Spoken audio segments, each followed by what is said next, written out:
मणिपूरमध्ये राष्ट्रपती राजवट लागू झालेली आहे कारण रविवारी मणिपूरच्या मुख्यमंत्र्यांनी आपला राजीनामा राज्यपालांकडे सुपूर्द केला होता। बिरेन सिंह यांचा 9 फेब्रुवारीला त्यांनी राजीनामा दिला होता। बिरेन सिंह यांच्या राजीनाम्यानंतर आता मणिपूरमध्ये राष्ट्रपती राजवट लागू झाली होती। मणिपूरमधल्या हिंसाचारावरून संपूर्ण देशातल्या विरोधकांनी केंद्र सरकारवर जोरदार टीका केली होती। पंतप्रधान मोदींवर आणि अमित शहांवर टीका केली होती।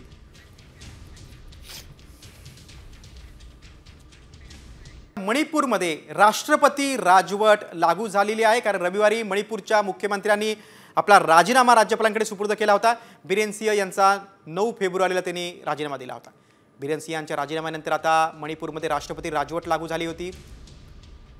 मणिपूरमधल्या हिंसाचारावरून संपूर्ण देशातल्या विरोधकांनी केंद्र सरकारवर जोरदार टीका केली होती। पंतप्रधान मोदींवर आणि अमित शहांवर टीका केली होती।